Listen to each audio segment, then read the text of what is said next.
Hello folks, Midwest F-150 here.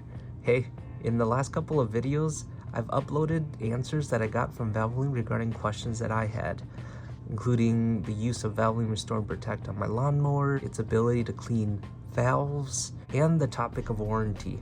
Within those videos, there were a few viewers who asked questions of their own for their vehicles, and I've been doing the best I can to capture all of that and then send it along to Valvoline. The latest question that I asked Valvoline was around their Restore and Protect product line and whether or not it helps EGR valves stay clean.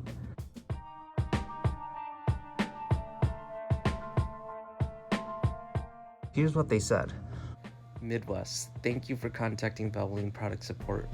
Valvoline Restore and Protect engine oil may inadvertently assist to keep your EGR, exhaust gas recirculation system, cleaner by slowly breaking down deposits within the engine through its oil formulation, which can include some cleaning agents that reach the EGR valve via the PCV system and oil mist over continuous use.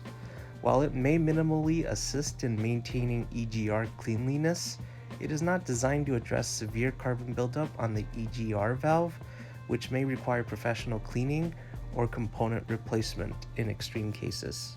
In addition to the question about the EGR valves, another viewer asked about whether or not the Valvoline Restore and Protect is safe on applications like the EcoBoost 2.7 liter, where it uses a wet belt instead of a timing chain.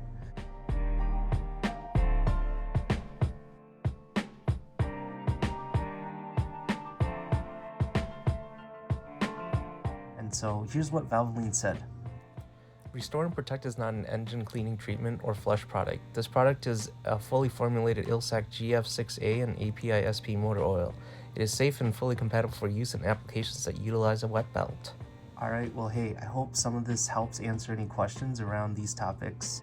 Let me know in the comments if this is helpful at all, and if there's anything specific you guys would like to hear from Valvoline. I'd be more than happy to ask them if you'd like. If you enjoyed this video, please like and subscribe. If you're watching one of my videos for the first time, consider checking out my other videos on my channel. You'll find videos of me opening up oil filters, videos about how I'm getting my truck to 500,000 miles, product reviews, among other things. Please check it out.